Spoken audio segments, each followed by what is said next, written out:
दोस्तों, एक सवाल से शुरुआत करते हैं। क्या स्टॉक मार्केट में सफल होने के लिए आपको बहुत बड़ा एक्सपर्ट होना जरूरी है? क्या आपको हर कंपनी की बैलेंस शीट पढ़नी आनी चाहिए? क्या आपको हर दिन मार्केट की न्यूज़ देखनी चाहिए? क्या आपके पास किसी बड़ी इन्वेस्टमेंट फर्म की तरह रिसर्च टीम होनी चाहिए? और क्या एक आम इन्वेस्टर जिसके पास लिमिटेड टाइम है, लिमिटेड नॉलेज है और शायद बहुत ज़्यादा पैसा भी नहीं है, वो प्रोफेशनल इन्वेस्टर को हरा सकता है?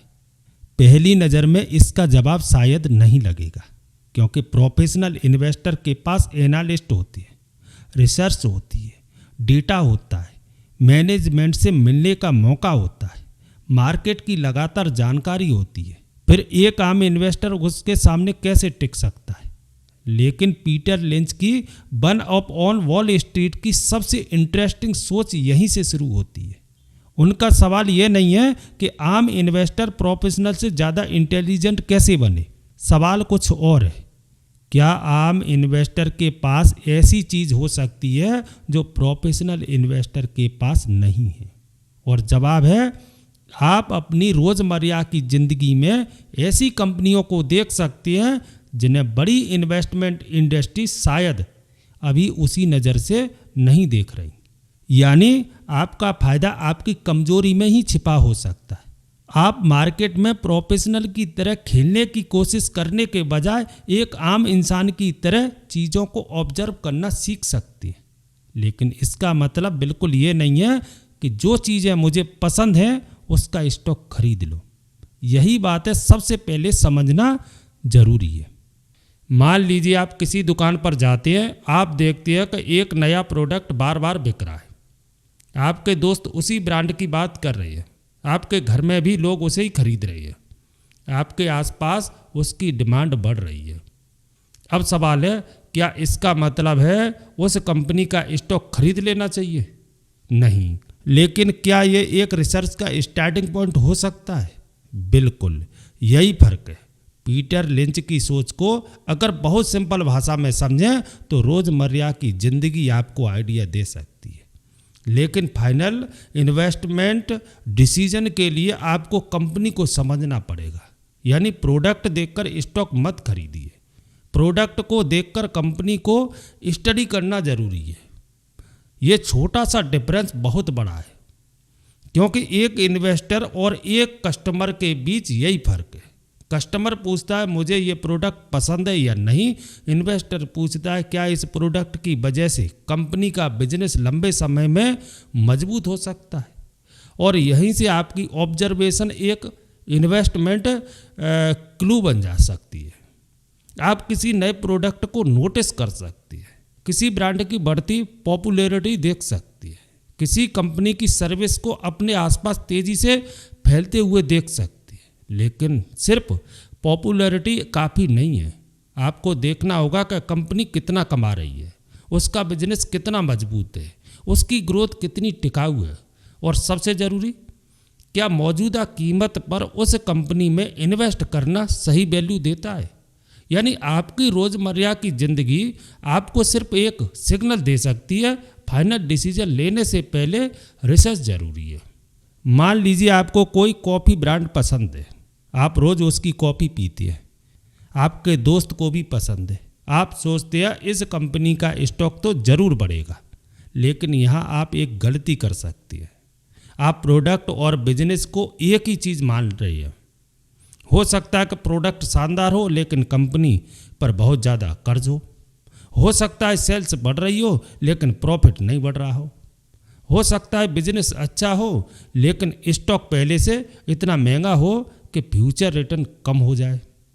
यानी एक अच्छी कंपनी हमेशा एक अच्छा स्टॉक नहीं होती, और एक अच्छा प्रोडक्ट हमेशा एक अच्छा इन्वेस्टमेंट नहीं होता। इसलिए लिंच की थिंकिंग का सबसे यूजफुल हिस्सा मेरे हिसाब से यही है। ऑब्जर्वेशन सिर्फ पहला कदम है, इसके बाद रिसर्च आती है। आपको कंपनी की फाइनेंशियल कंडीशन देखनी होगी, उसकी सेल्स और प्रॉफिट की दिशा समझनी होगी, कंपनी पर कितना कर्ज है ये देखना होगा, उसका बिजनेस मॉडल समझना होगा, और ये भी देखना होगा कि कंपनी आगे कितनी ग्रोथ कर सकती है। और सबसे ज़रूरी बात, आपको कंपनी के बिजनेस की क्वालिटी और स्टॉक की कीमत दोनों को अलग अलग समझना होगा, क्योंकि अगर कंपनी अच्छी है लेकिन कीमत बहुत ज़्यादा है तो आपका इन्वेस्टमेंट रिजल्ट उतना अच्छा नहीं हो सकता। इसी तरह अगर स्टॉक सस्ता दिखाई दे लेकिन बिजनेस कमज़ोर हो तो सिर्फ कम कीमत देखकर इन्वेस्ट करना भी सही नहीं होगा। इसलिए किसी प्रोडक्ट को पसंद करना सिर्फ एक शुरुआत है, वो आपको एक आइडिया दे सकता है, लेकिन फाइनल इन्वेस्टमेंट डिसीजन के लिए ऑब्जर्वेशन के बाद रिसर्च जरूरी है। दोस्तों, अब थोड़ा उल्टा सोचते हैं। एक प्रोफेशनल इन्वेस्टर के पास बहुत सारी कंपनियों को देखने का काम है। उसके पास रिपोर्ट्स हैं, टारगेट्स हैं, डेडलाइंस है, क्लाइंट्स हैं, और उसे कई बार ऐसी कंपनियों पर भी ध्यान देना पड़ता है जो मार्केट में पहले से बहुत पॉपुलर है। लेकिन एक आम इन्वेस्टर के पास एक अलग एडवांटेज हो सकता है। वो अपनी ज़िंदगी में जो देखता है उसे ज़्यादा समय तक ऑब्जर्व कर सकता है। मान लीजिए आपके शहर में कोई नया स्टोर खुलता है। शुरुआत में सिर्फ कुछ लोग जाते हैं, फिर धीरे धीरे कस्टमर बढ़ने लगती है, फिर दूसरा स्टोर खुलता है, फिर तीसरा। अब आप एक बिजनेस को ज़मीन पर ग्रो होते हुए देख रहे हैं, लेकिन यहाँ फिर वही बात, ये अभी सिर्फ सिग्नल है, इन्वेस्टमेंट नहीं। आपको देखना होगा कंपनी पैसा कैसे कमा रही है, ग्रोथ कितनी है, प्रॉफिट कितना है, कर्ज कितना है, मैनेजमेंट कैसी है, और सबसे ज़रूरी जो ग्रोथ आज दिखाई दे रही है क्या वो आगे भी चल सकती है। क्योंकि एक बिजनेस का तेज़ी से बढ़ना अपने आप में काफ़ी नहीं है। आपको यह समझना होगा कि उस ग्रोथ के पीछे असली वजह क्या है। क्या कस्टमर लगातार बढ़ रहे हैं? क्या कंपनी अपनी सेल्स को प्रॉफिट में बदल पा रही है? क्या बिजनेस के पास लंबे समय तक बढ़ने की जगह है? और क्या कंपनी अपने कॉम्पिटिटर से अलग कुछ कर रही है? यही वो जगह है जहां आम इन्वेस्टर का ऑब्जर्वेशन काम आ सकता है। आप रोज़मर्रा की ज़िंदगी में कुछ नोटिस कर सकते हैं, लेकिन उस ऑब्जर्वेशन को रिसर्च में बदलना ज़रूरी है। क्योंकि सिग्नल आपको आइडिया दे सकता है, लेकिन फाइनेंशियली एनालिसिस आपको डिसीजन लेने में मदद करता है। आजकल किसी स्टॉक की स्टोरी बनाना बहुत आसान है। कंपनी किसी नई इंडस्ट्री में है, मार्केट बड़ा है, फ्यूचर में बहुत ग्रोथ हो सकती है, टेक्नोलॉजी बदल सकती है, डिमांड बढ़ सकती है, और फिर स्टॉक खरीद लिया जाता है। लेकिन मार्केट में स्टोरी बहुत कंपनियों के पास होती है। असल सवाल है उस स्टोरी के पीछे नंबर क्या कह रहे हैं। मान लीजिए कंपनी कहती है कि उसका मार्केट बहुत बड़ा है, ठीक है, लेकिन अभी सेल्स कितनी है, प्रॉफिट कितना है, कैश फ्लो कैसा है, कंपनी की ग्रोथ के लिए लगातार नया पैसा चाहिए या खुद का बिजनेस पैसा बना रहा है। अगर सेल्स बढ़ रही है लेकिन हर साल लॉस बढ़ रहा है तो सिर्फ ग्रोथ देखकर खुश होना सही नहीं है। इसलिए इन्वेस्टर को कहानी सुननी भी चाहिए और कहानी के पीछे बिजनेस को देखना भी चाहिए, क्योंकि एक अच्छी स्टोरी आपको एक्साइट कर सकती है, लेकिन एक मजबूत बिजनेस आपके इन्वेस्टमेंट की असली नींव बन सकता है। आपको यह समझना होगा कि कंपनी असल में पैसा कैसे कमाती है, उसके कस्टमर कौन है, उसकी कॉस्ट कितनी है, उसका प्रॉफिट कितना टिकाऊ है, और बिजनेस में कैश वास्तव में आ रहा है या नहीं। कई बार किसी कंपनी का फ्यूचर बहुत शानदार सुनाई देता है, लेकिन अगर आज का बिजनेस कमज़ोर है तो सिर्फ फ्यूचर की उम्मीद पर फैसला लेना जोखिम भरा हो सकता है। इसलिए जब भी आपको कोई बहुत आकर्षक स्टोरी सुनाई दे तो एक कदम पीछे हटकर पूछिए, क्या इस स्टोरी को कंपनी के बिजनेस और नंबर सपोर्ट करते हैं? क्योंकि स्टॉक मार्केट में कहानी जरूरी हो सकती है, लेकिन आखिरकार बिजनेस ही मायने रखता है। दोस्तों, अब एक बहुत यूजफुल तरीका है। किसी कंपनी को देखते समय सिर्फ ये मत पूछिए ये कंपनी अच्छी है या खराब, इसके बजाय पूछिए ये किस तरह की कंपनी है, कुछ कंपनियां बहुत तेज़ी से ग्रो कर सकती हैं, कुछ कंपनियां धीरे धीरे ग्रो करती हैं, कुछ कंपनियां मुश्किल समय में भी स्टेबल रह सकती हैं, कुछ कंपनियां टर्न अराउंड के स्टेज पर होती हैं, कुछ कंपनियों के पास ऐसी एसेट्स होती हैं जिन्हें मार्केट कम वैल्यू दे रहा होता है, और कुछ कंपनियां इतनी लोकप्रिय हो जाती हैं कि उनका स्टॉक बहुत महंगा हो जाता है। यानी कंपनी को समझने से पहले उसकी कैटेगरी समझना जरूरी है, क्योंकि हर कंपनी से आपकी उम्मीद अलग होनी चाहिए। अगर कोई मैच्योर कंपनी है तो आप उससे हर साल बहुत तेज़ ग्रोथ की उम्मीद नहीं कर सकते। अगर कोई छोटी ग्रोथ कंपनी है तो उसमें ज़्यादा अनसर्टेनिटी हो सकती है। अगर कोई टर्न अराउंड कंपनी है तो आपको यह समझना होगा कि वास्तव में क्या बदल रहा है, और अगर कोई एसेट बेस्ड कंपनी है तो आपको यह देखना होगा कि उसकी एसेट की असली वैल्यू क्या है। इसी तरह किसी लोकप्रिय कंपनी में सिर्फ इसलिए इन्वेस्ट करना सही नहीं है क्योंकि उसके बारे में हर जगह बात हो रही है। आपको यह भी देखना होगा कि उसकी मौजूदा कीमत उसके बिजनेस और भविष्य की ग्रोथ के हिसाब से कितनी उचित है। यानी स्टॉक का नाम नहीं, बिजनेस की कहानी समझिए, क्योंकि जब आपको पता होता है कि कंपनी किस कैटेगरी में आती है तो आपको यह समझने में आसानी होती है कि उससे क्या उम्मीद करनी चाहिए, और यही समझ एक इन्वेस्टर को सिर्फ स्टॉक देखने वाला व्यक्ति से अलग करती है। दोस्तों, अब आते हैं एक बहुत कॉमन मिस्टेक पर। इन्वेस्टर देखता है सेल्स बढ़ रही है, कंपनी तेज़ी से एक्सपेंड कर रही है, नए स्टोर खुल रहे हैं, नए कस्टमर आ रही हैं, और वो सोचता है बिजनेस बहुत अच्छा है। लेकिन एक सवाल रह जाता है, इस ग्रोथ से शेयर होल्डर को फ़ायदा कितना हो रहा है? अगर कंपनी बहुत तेज़ी से बढ़ रही है लेकिन ग्रोथ के लिए लगातार पैसा उधार लेना पड़ रहा है तो पिक्चर अलग हो सकती है। अगर सेल्स बढ़ रही है लेकिन प्रॉफिट मार्जिन गिर रहा है तो भी सवाल उठता है। अगर कंपनी हर साल नए शेयर जारी करके पैसा जुटा रही है तो एग्जिटिंग शेयर होल्डर के हिस्से पर असर पड़ सकता है। इसलिए ग्रोथ को देखकर सिर्फ खुश मत होइए, पूछिए ग्रोथ की क्वालिटी कैसी है। क्या कंपनी की ग्रोथ के साथ प्रॉफिट भी बढ़ रहा है? क्या कंपनी अपने बिजनेस से पर्याप्त कैश बना रही है? क्या ग्रोथ के लिए कंपनी को लगातार नया कर्ज लेना पड़ रहा है? क्या कंपनी की प्रॉफिटेबिलिटी मजबूत हो रही है? और सबसे ज़रूरी, क्या इस ग्रोथ का फ़ायदा वास्तव में शेयर होल्डर तक पहुंच रहा है? क्योंकि सिर्फ बड़ी होती सेल्स हमेशा अच्छी खबर नहीं होती। अगर सेल्स बढ़ रही है लेकिन पैसा कमाने की क्षमता कमज़ोर हो रही है तो ग्रोथ का मतलब बदल जाता है।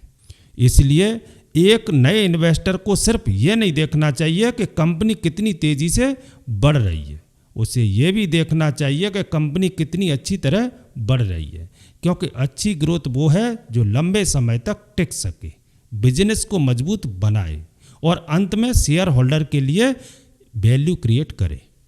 दोस्तों, अब मान लीजिए आपको अपनी ज़िंदगी से कोई इन्वेस्टमेंट आइडिया मिला, आपने कंपनी खोज ली। अब क्या? मैं इसे बहुत सिंपल तरीके से देखना पसंद करूंगा। सबसे पहले बिजनेस समझ में आ रहा है या नहीं। अगर आपको खुद नहीं पता कि कंपनी पैसा कैसे कमाती है तो सिर्फ इसलिए इन्वेस्ट मत कीजिए क्योंकि कोई दूसरा व्यक्ति बहुत कॉन्फिडेंटेड है। दूसरा, सेल्स और प्रॉफिट का ट्रेंड कैसा है? क्या बिजनेस समय के साथ मजबूत हो रही है? तीसरा, कर्ज कितना है? क्योंकि अच्छे बिजनेस को भी ज़्यादा कर्ज मुश्किल समय में परेशानी दे सकता है। चौथा, कैश फ्लो कैसा है? कागज़ पर प्रॉफिट और असली कैश अलग चीज़ें हो सकती हैं। पांचवा, मैनेजमेंट क्या कर रही है? क्या वो शेयर होल्डर के साथ सही व्यवहार कर रही है? क्या कैपिटल सही जगह लगा रही है? और छठा, स्टॉक की प्राइस क्या कह रही है? क्योंकि अच्छी कंपनी को बहुत ज़्यादा प्राइस पर खरीदना भी खराब इन्वेस्टमेंट बन सकता है। इसके अलावा एक और सवाल जरूरी है, कंपनी की ग्रोथ आगे कहाँ से आएगी?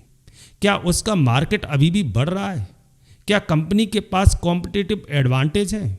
क्या वो अपने कॉम्पिटिटर से बेहतर तरीके से काम कर रही है? और सबसे ज़रूरी, क्या आपकी इन्वेस्टमेंट की वजह आपको खुद समझ में आती है? क्योंकि अगर आपको यह नहीं पता कि आपने कंपनी को क्यों चुना है, तो मार्केट में गिरावट आने पर अपने डिसीजन पर टिके रहना मुश्किल हो सकता है। इसलिए एक आम इन्वेस्टर के लिए ज़रूरी नहीं कि वो हर चीज़ का एक्सपर्ट हो, लेकिन उसे इतना ज़रूर समझना चाहिए कि वो किस बिजनेस में पैसा लगा रहा है, कंपनी कैसे कमाती है और उस बिजनेस की कीमत क्या है। दोस्तों, इसे एक एग्जाम्पल से समझते हैं। मान लीजिए एक कंपनी शानदार है, बिजनेस स्ट्रांग है, कर्ज कम है, प्रॉफिट लगातार बढ़ रहा है, मैनेजमेंट अच्छी है। अब आपको लगता है इस स्टॉक को खरीदना चाहिए, लेकिन अगर मार्केट पहले ही उस कंपनी से अगले 10 साल की ग्रोथ की उम्मीद लगा चुकी है और स्टॉक की प्राइस बहुत ज़्यादा है, तो फ्यूचर रिटर्न शायद उतना अच्छा न हो। यानी कंपनी अच्छी हो सकती है लेकिन प्राइस गलत हो सकती है। और यही वो पॉइंट है जहां कई इन्वेस्टर गलती करते हैं। वो बिजनेस एनालिसिस करते हैं लेकिन वैल्यूएशन भूल जाते हैं। इन्वेस्टिंग में सिर्फ ये जानना काफ़ी नहीं है कि मैं क्या खरीद रहा हूँ, आपको ये भी पता होना चाहिए मैं किस प्राइस पर खरीद रहा हूँ। क्योंकि किसी अच्छी कंपनी का अच्छा बिजनेस अपने आप ये गारंटी नहीं देता कि उस स्टॉक में आपको अच्छा रिटर्न भी मिलेगा।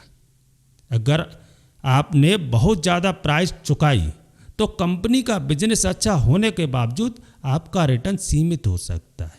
दूसरी तरफ अगर कंपनी की क्वालिटी अच्छी है और उसकी प्राइस उसके बिजनेस की वैल्यू के मुकाबले उचित है, तो इन्वेस्टमेंट का सेटअप ज़्यादा आकर्षक हो सकता है।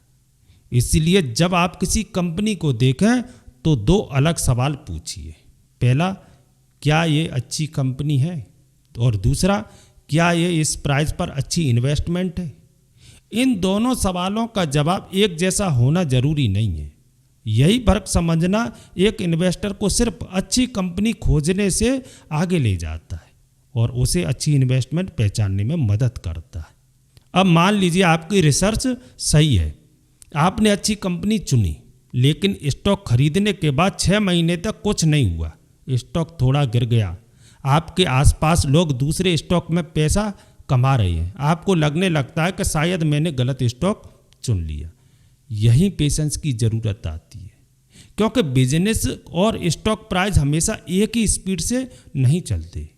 कंपनी अंदर से धीरे धीरे मजबूत हो सकती है, लेकिन मार्केट को उसे पहचानने में समय लग सकता है। इसीलिए शॉर्ट टर्म प्राइस मूवमेंट को देखकर लॉन्ग टर्म बिजनेस पर तुरंत फैसला करना सही नहीं है।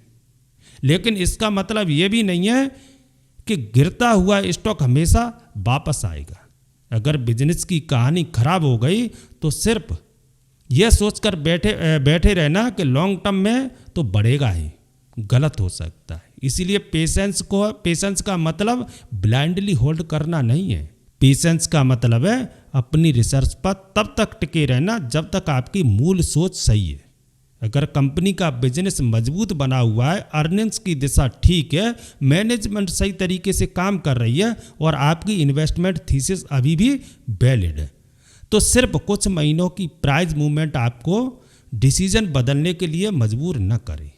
लेकिन अगर बिजनेस में कोई बड़ा बदलाव आ रहा है तो अपनी सोच को दोबारा चेक करना भी उतना ही जरूरी है। यानी पेशेंस और जिद में फर्क समझना जरूरी है। पेशेंस का मतलब है सही कारण के साथ टिके रहना, जिद का मतलब है गलत साबित होने के बाद भी सिर्फ उम्मीद में टिके रहना। इसलिए एक अच्छे इन्वेस्टर को प्राइस नहीं, बिजनेस और अपनी मूल रिसर्च पर नज़र रखनी चाहिए। ये सवाल बहुत इम्पोर्टेंट है। कई इन्वेस्टर स्टॉक खरीदने के बाद अपने डिसीजन से इमोशनली जुड़ जाती है, फिर चाहे कंपनी खराब होती जाए वो कहती है एक दिन वापस आएगा। लेकिन स्मार्ट इन्वेस्टिंग में एक पॉइंट होना चाहिए जहां आप खुद से पूछें, क्या मेरी ओरिजिनल स्टोरी अभी भी सही है? अगर कंपनी की ग्रोथ खत्म हो गई, मैनेजमेंट ने गलत फैसले लेने शुरू कर दिए, डेट बहुत ज़्यादा बढ़ गया, बिजनेस का कॉम्पिटिटिव एडवांटेज कमज़ोर हो गया, या जिस वजह से आपने स्टॉक खरीदा था वही वजह खत्म हो गई, तो आपको अपने डिसीजन पर फिर से विचार करना चाहिए। इन्वेस्टमेंट में ईगो बहुत महंगा पड़ सकता है, क्योंकि मार्केट को ये साबित करने की ज़रूरत नहीं है आप सही थे। आपका काम सिर्फ ये देखना है कि आपका पैसा सही जगह लगा है या नहीं, क्योंकि किसी स्टॉक को खरीदने के बाद उससे जुड़ जाना आसान है। आप अपने डिसीजन को सही साबित करना चाहते हैं, लेकिन मार्केट आपकी भावनाओं के हिसाब से नहीं चलता। इसलिए समय समय पर अपनी इन्वेस्टमेंट थीसिस को दोबारा चेक करना जरूरी है। क्या कंपनी वही कर रही है जिसकी आपने उम्मीद की थी? क्या अर्निंग्स सही दिशा में जा रही हैं? क्या बिजनेस की क्वालिटी बनी हुई है? क्या मैनेजमेंट पर आपका भरोसा अभी भी सही कारणों पर आधारित है? और सबसे ज़रूरी, अगर आज आपके पास ये स्टॉक नहीं होता तो क्या आप इसे मौजूदा प्राइस पर फिर से खरीदना चाहते? अगर इन सवालों के जवाब लगातार बदल रहे हैं तो अपनी रिसर्च को दोबारा देखना चाहिए, क्योंकि अच्छा इन्वेस्टर वो नहीं है जो कभी गलत नहीं होता। अच्छा इन्वेस्टर वो है जो गलत होने पर उसे पहचाने और अपना डिसीजन बदलने की हिम्मत रखता है। आज एक इन्वेस्टर के पास इन्फॉर्मेशन की कमी नहीं है। News app, YouTube, social media, broker report, Telegram, Twitter, X, हर जगह मार्केट की बातें हो रही हैं। लेकिन ज़्यादा इन्फॉर्मेशन का मतलब यह हमेशा बेहतर डिसीजन नहीं होता। कई बार ज़्यादा इन्फॉर्मेशन ज़्यादा कन्फ्यूजन पैदा करती है।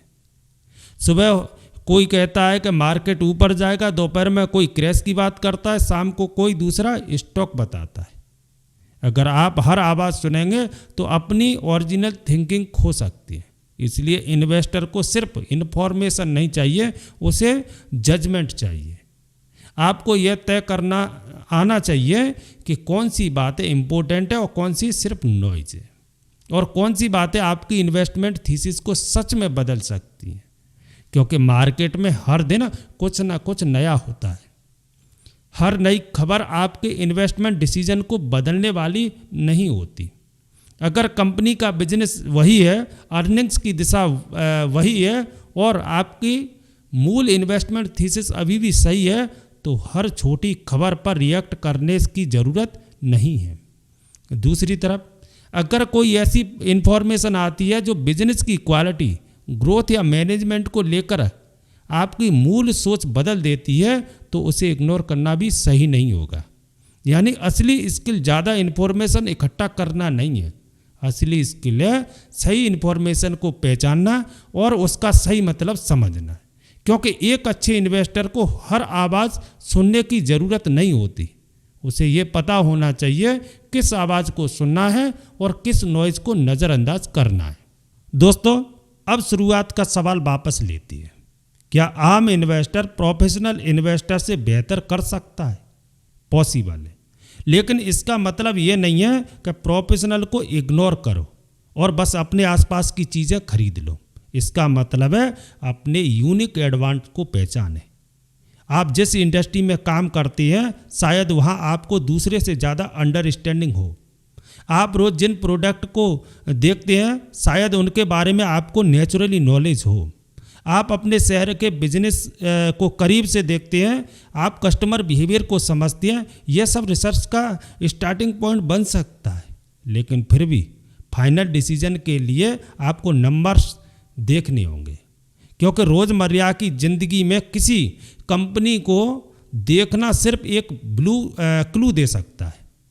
उस क्लू को इन्वेस्टमेंट डिसीजन में बदलने के लिए आपको कंपनी का बिजनेस समझना होगा, उसकी सेल्स और प्रॉफिट देखनी होगी, डेट और कैश फ्लो को समझना होगा, मैनेजमेंट को देखना होगा और सबसे ज़रूरी स्टॉक की प्राइस और वैल्यूएशन को समझना होगा।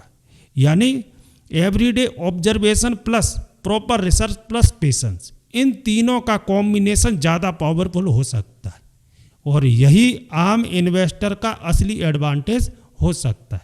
आपको प्रोफेशनल की तरह हर कंपनी को कवर करने की ज़रूरत नहीं है। आपको सिर्फ उन जगहों पर अपनी समझ का इस्तेमाल करना है जहां आपको सच में कुछ ऑब्जर्व करने को मिलता है। लेकिन अपनी ऑब्जर्वेशन को रिसर्च से टेस्ट करना ज़रूरी है, क्योंकि एक आइडिया आपको शुरुआत दे सकता है, रिसर्च आपको समझ दे सकती है और पेशेंस आपको उस समझ पर काम करने का समय दे सकता है। दोस्तों अब एक बात जो इस पूरी सोच को जोड़ती है, हम सब जल्दी रिजल्ट चाहते हैं। स्टॉक खरीदा, अब जल्दी बढ़ना चाहिए। इन्वेस्टमेंट किया, अब जल्दी पैसा डबल होना चाहिए। लेकिन वेल्थ क्रिएशन का बड़ा हिस्सा समय के साथ आता है। अगर आप हर महीने नया स्टॉक खोज रहे हैं, हर सप्ताह पोर्टफोलियो बदल रहे हैं, हर गिरावट में डर रहे हैं और हर तेजी में एक्साइटेड हो रहे हैं, तो शायद आपका ध्यान बिजनेस से हटकर प्राइस पर ज़्यादा है। एक अच्छा इन्वेस्टर हर समय कुछ करने की कोशिश नहीं करता। कई बार उसका सबसे अच्छा डिसीजन होता है कुछ न करना। क्योंकि अगर आपने सही बिजनेस चुना, प्राइस रीजनेबल है, आपकी रिसर्च मजबूत है और आपका टाइम होराइजन लंबा है, तो हर छोटी मूवमेंट पर एक्शन लेना जरूरी नहीं है। मार्केट में हर दिन प्राइस बदलती रहेगी।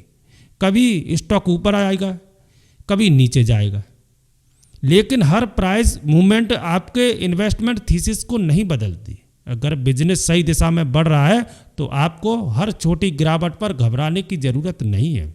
और अगर स्टॉक सिर्फ इसलिए ऊपर जा रहा है क्योंकि मार्केट में एक्साइटमेंट है, तो सिर्फ तेज़ी देखकर भी डिसीजन नहीं लेना चाहिए। क्योंकि इन्वेस्टमेंट का मकसद हर दिन सही साबित होना नहीं है।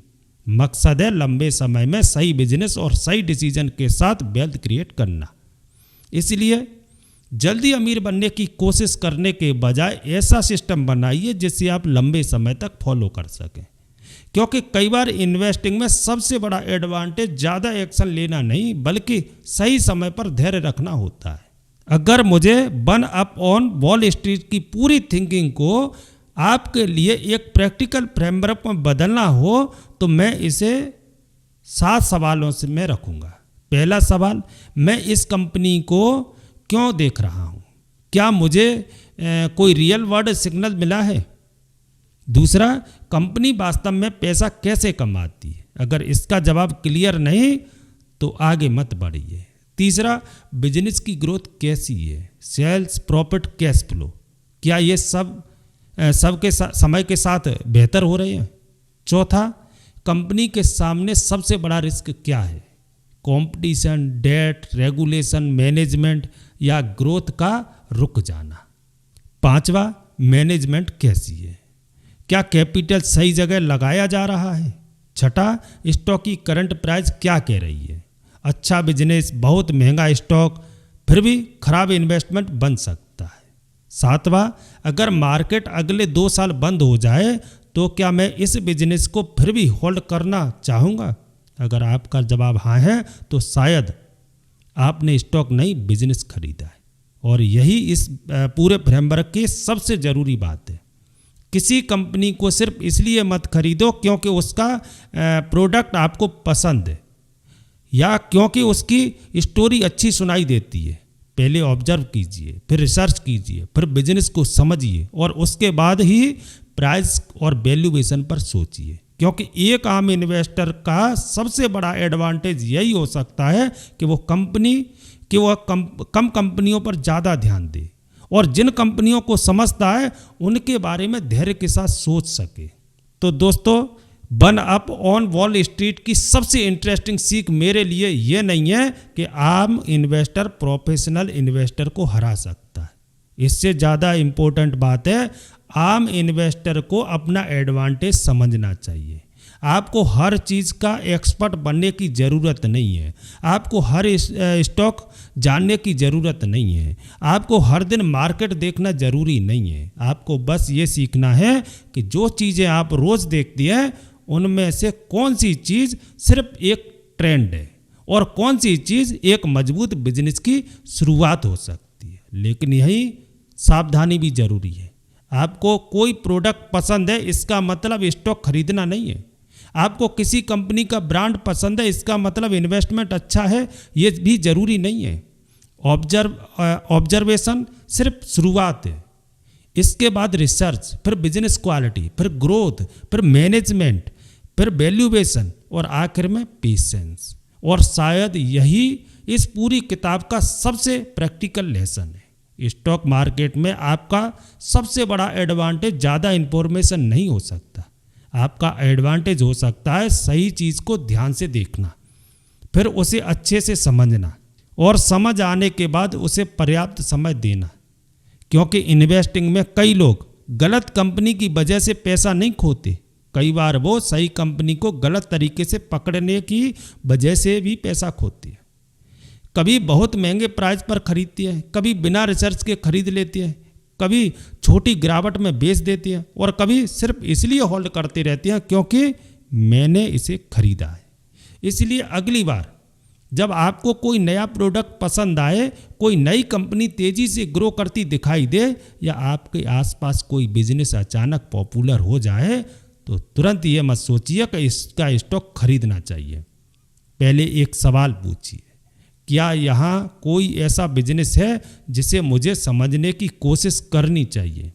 अगर जवाब हाँ, तो रिसर्च शुरू कीजिए, क्योंकि एक आम इन्वेस्टर का फायदा किसी सीक्रेट टिप में नहीं है। उसका फायदा हो सकता है उसकी अपनी जिंदगी और उसकी अपनी नज़र में।